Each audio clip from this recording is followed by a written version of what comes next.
Linda. Sabwe? Yanda kubwira ikintu. Hari ikintu ngenda kubwire kandi unyumvirize. Ndakumva. Uranyumva neza? Hari urya muhungu yitwa Naka. Ndamukubwira akazina. Urya muhungu yitwa Ishyamba. Uramuzi? Nawanzi ni jambo ndamwumvise ahubwo. Ntawuzi? Ishyamba. Ngenda kubwirira akantu. Urya Ishyamba afite amafaranga. Ngenda kubwire mukundane, umukunde kandi cyane. Uriko uranyumva? Ndakumva. Umukunde kandi cyane. Afite amafaranga, afite ikiduka kirimo ibifaranga ibintu byinshi. Ewe, urya niba mukunda mukazokundana tuzaba boss. Kutari wambwiye none. Ubu rero niho nashaka ndabikubwira. Afise amafaranga iwabo baratunze, afise n'ikiduka hariya kwibarabara ukibonye. Ukivuga ndamukunze. Uratangaye? Ni nk'ibisheshe nenda kuzana. Ubyumva uko urya Ishyamba wabona ababosi bafite amafaranga. Sinzi nawe ko ubyumva rero.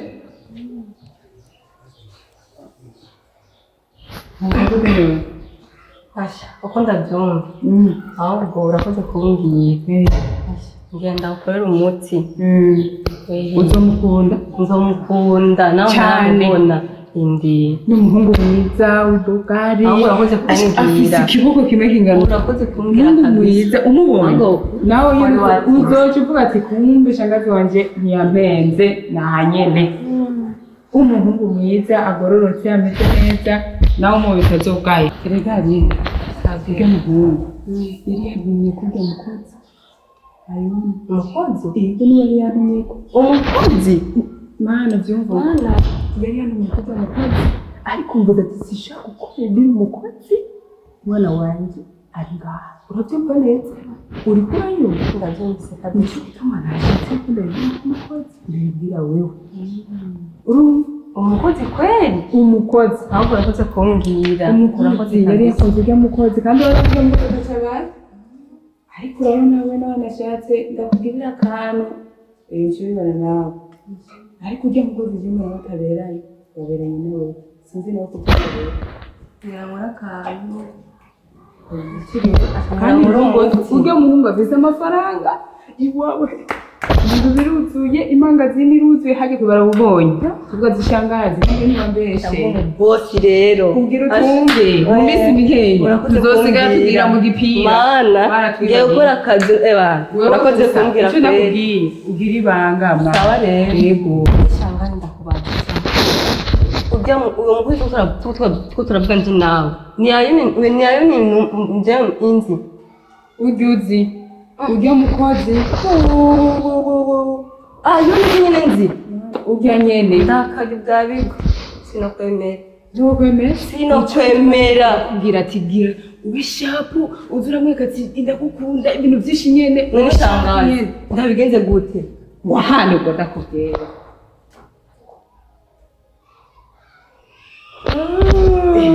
Sawa. Ndabibona. Uranyugura umutwe kabisa. Wanyumvise? Uranyugura uyu mutwe. Neza uzuravuga ati rumbe nyene urura. Sawa kabisa. Cyo ndabibona. Nabyumvise. Ahubwo reka ngende kumurondera. Ya we rero. Sawa. Urakoze cyane shangazi. Urakoze. Amafaranga n'amakeye. Sawa rero. Ubwo twe tuzaba sawa. Ya ahubwo reka ngore umutwe. Nyiruka.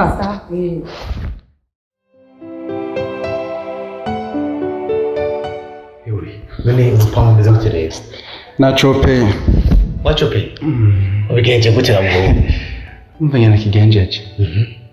Haweza wanakubwira rero nyandi passport burya wani battery iyo ugiheze umuriro uri connaisseur ushize mu telefone ko ritaka nazo ushobora kuri passport ukanza ukarishitura je burya ntagishituye burya urakunda ngene cyagenze ujya mushiki wa Faruko mushiki wa Faruko ujya mwishikira hajya muri Faruko nawoze oya why mushiki ujya mugabo twagiye muri gwa rupango gwiwe hajya kwa yoni hajya ujya mu boss mushika ujya mu boss rero byagenze gute je namutumyeko atanga aye ife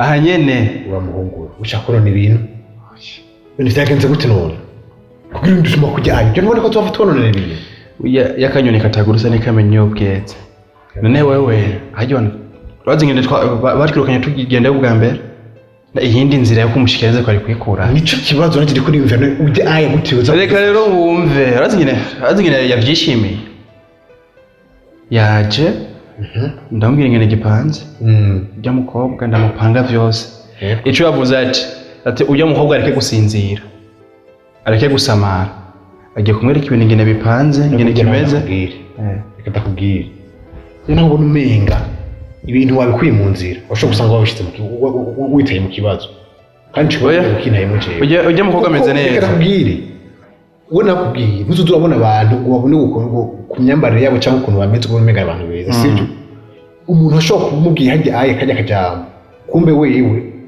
urumva wewe ugasanga yifashe ukundi kuntu akakwereka ko umenga we yabyishimiye cyangwa usanga yifashe ukundi kuntu sibyo niyo mpamvu nakunda abantu kenshi na kenshi ibintu nk'ivyo wowe aba ari ibintu bya secret apana ibintu byo kujya kumugaragara gusa ujya umuntu wibanga namuravye umuntu muravye ashobora kumumenya muravye isura yiwe ingene ateye urabumenya neza ujya ntari bigiwe wowe nuko utamuzi utaramubona atasuje kuvuma mugusa nawe n'umuntu yitonda nkujya mukobwa nyene kujya kwitonda ni kimwe kwitonda ni kimwe ariko gukora icyo yifuza naco ni kindi urumva kuko urabona ngene batwakira iwabo urumva ubona kujya kuntu badukankamye ibiki n'ibiki nigashaka kugira uvuge yuko naho badukankamye kujya aya ugira wowe yarasanzwe afite ishimwe so yarari wawizi gute kandi uramuvugira cyane ahubwo cyangwa usanga nawe musigaye mukundana nawe kubera yambajije mwari nawe no kugucunga neza kabisa ahubwo reka turindire inyishu niyaza gusoma tuza kumenya ko yamubwiye cyangwa atarabimubwiye gusa hamwe nusanga vraiment wanyononeye ibintu nk'ibyo cyangwa uko twavuganye umupango twawubwize wowe nawe ubwira ibindi bintu urumva je vraiment hamwe byogira usanga agiye kuvyonona vraiment mbabaje oya nawe ndamwizeye cyo naco yokora sawa nugira ubwoba biroroshe amanze pange tuno tuntu mbende pango tu wengira bijya ayi burya ntutse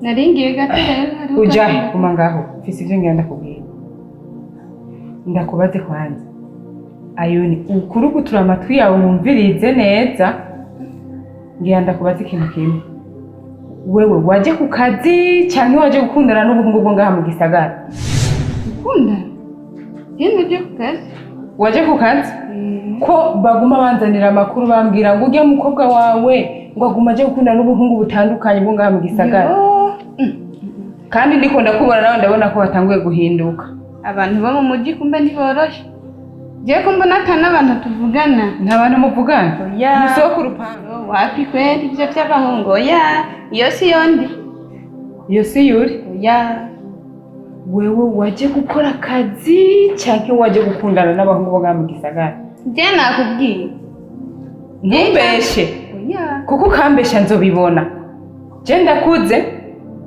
ndakuze ndiko ndagora no mu maso wapisha ahubwo yaguhaye amakuru yakubeshe kweli yakubeshe kabisa yambeshe ntiyambeshe shaka umbwize ukuri ko waje gukora nuko waje gukundana n'abahungu bo ngaha mu gisagara ne basi ibyo ubona ariko ndakubesha nturiko urambesha icyo nyemeza ko utambesha ni giki bashi oya bikubwiye muzane tumubaze yakubeshe kabisa ndakubwiye ati ukaba waje kundana n'udusoresore two ngaha mu gisagara aha akazi karakunaniye yoyo reka amahera barayantumye je utwo dusore wapi kwe nizere ko atawundi nzosa kumva aje kumbwira utwo dukuru n'uyo yakubwiye yakubeshe sawa nanjye ndakubwiye ati nkazosubira kumva n'agatetesi gusa urumva nkazosubira kumva n'umuntu anzaniye n'akajambo gusa mbwiye ati wa mukozi wawe akundana naka akazi kazoba kansi uzoca uduga n'amaguru jesi ndimwo aho ndahejeje kubwira kandi ndahejeje kandi uri wumve ndahejeje ibyo jesi nobikora kuko nduze n'amaguru nobyimba amaguru sawa rero kumva ubyimba amaguru Imana yaraguhezagiye sawa nizere ko wumvise navyumvise.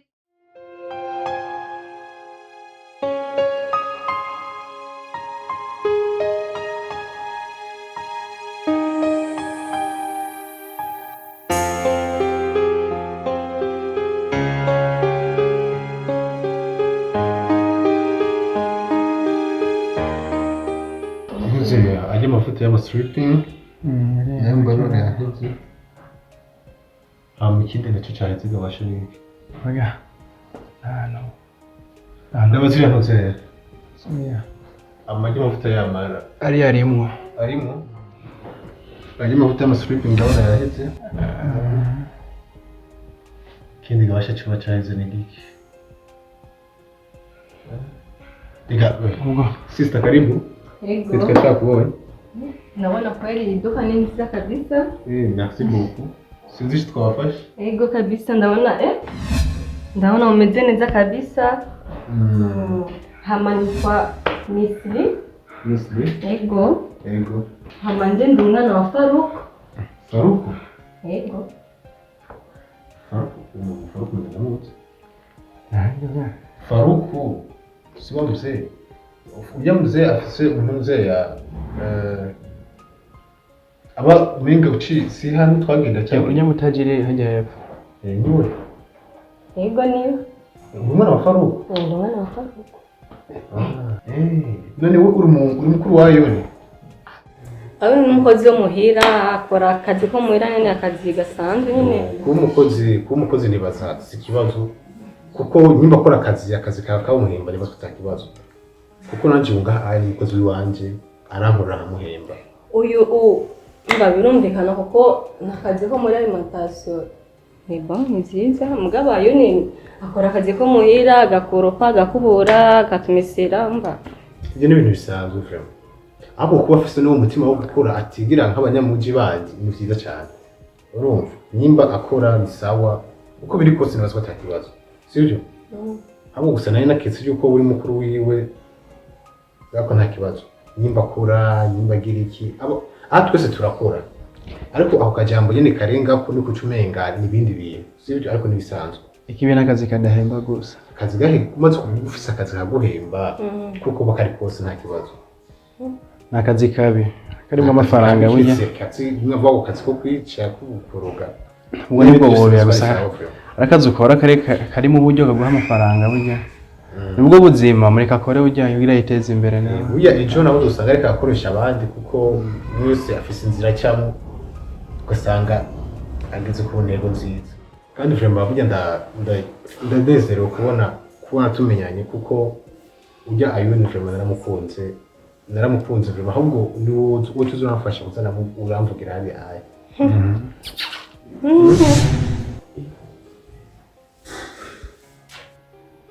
ibi ni biki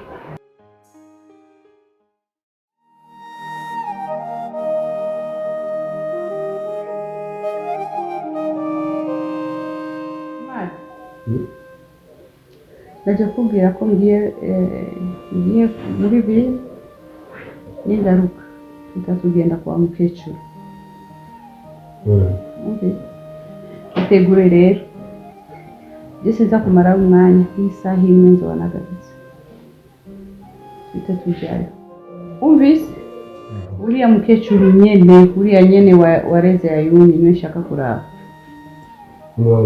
kumenya ari ibintu ushaka kumenya kumenya ari ibintu by'inyegezo muri bino bintu ni ibiki kutarabindira oya nta na kimwe rero nshaka gusa kuja kumuraba nimvayo tuzokwicarana hasi ndabikubwire byose uko biri kose nizere ko ari amahoro ni amahoro ari igihe wasanga nawe mahoro abyaye umunezero ni akabi yewe nizere ko uko biri kose nizere ko ari amahoro nakubwiye ko ari amahoro utanyizera uyazitanye ko kujya munsi w'uyo musare nabikubwira uko wacuyihinduka kujya munsi mu bibazo mu byiyumviro nateye zigazinda umuntu birandira abakenga hindura neza mpamvu byane biki yabaye iki hari iki ni iki nyeri inyuma ya bino bintu kamana y'ikindi genda gutahura neza mwana. Ni sinsange ndi bayavuge. Sinsange ndi barukwege. Uri Oya. ko je kimwe mu nama uzabira kuba ndi barukwege. Abantu bagize ngo ndi barukwege ngira ngo naruza. We ntungire ikibazo na kimwe. We kora ibyo nagutuma. Nakubwiye ati itegure jenge muri vini ndaje kugutora tugende kurira mukecuru. Nituvayo rero urambaza ibyo ushaka kumbaza byose. Sawa?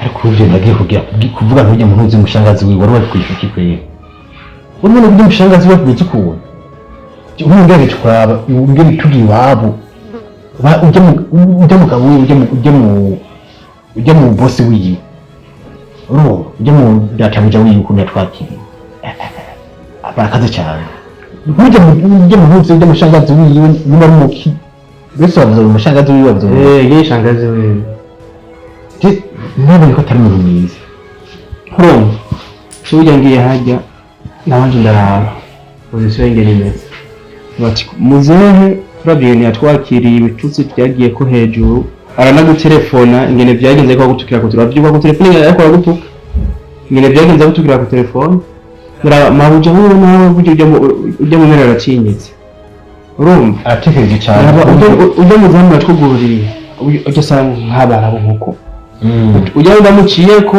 ntacyo dufasha nasohoka tara muri rupangu rwose buryo umuntu yabonye yitonda ujya tuvuga ngo ni shangazi gusa nawe tuvuga ati ngo ni shangazi wiwe gusa ntari biririmbo kubera ko hajya nyine ari umukobwa icyo kirumvikana usanga nyine kujya kuntu usanga nk'umuntu yumvise nk'abandi bantu bamuhamagara n'akaba ari kazamuhamagara urumva rero ndavuga ati ubu niwe yoroshe kubera ngo ngino hangayika iki tugenda batwirukana nubwo ati dushiye kujya mushangazi ujya musumbwira yuko ari hano simbiye cyane ntusiga kwiduka nsigare hajya ujya niwe yaje gusumba umvuga ntiyaje haje shangazi wiwe ndashaka byagenze gute anyere byagenze yaraje gusumba mbere ngo ni Imana yari yamurungitse gusa ibyo yadukoreye naho bitumvikanye yaraje ko arazi igihe tuje ko twamurabutswe turamubona gatonya ko ari haba nawe hajya araza ngenda mupanga bakishika cyatuzanye hajya muheri wanyu cyari iki impamvu iyi kurondera iki yego aranyumviriza nk'umuntu kabisa afise umutima kudufasha aranyumviriza ambwira ati ngo umukeneye ninde ambwira ati ngo muhunga akora ngaha cyo burya yahansize yego ambwira ati nimba ari uko icyo cyaheze kiroroshe reka ngenda mubwire birazogenda neza ujya nibyo yaraje kugura ndamupimira n'ingoga jamanza ko n'igihumbi cy'imoto kimushikana muri hakiri kare gusa ndabyo natugiriye ujya namaze kubona yuko atari umuntu uri umuntu amubona mu maso umuntu kumaze kubona ukuntu akuraba honyine ari umuntu kuraba guhiga hasi akaduga hejuru umuntu uvuga ko ari umuntu mwiza gute gusa naco burya baca umugani bavuga ati ibuye riserutse ntigica isuka oya naho umuntu uko ibuye riserutse ntigica isuka ego miganira hari ariko nikuze turaba ibyo tugira gusa kuko nawe bijya byagushikiye burya bavuga ati igiti gikora mu jisho rimwe kikoze mu jisho kabiri aba aragasema burya iyo tutamucako ari kumenya oya ni sawa tutumenya inzira ikintu burya cyabaye ni nk'ikiriko kiba cyakubaye burya hajya twararose icigwa nawe uzoca umenya n'ibindi bisi ntuzakitwaramo burya kigiye koroha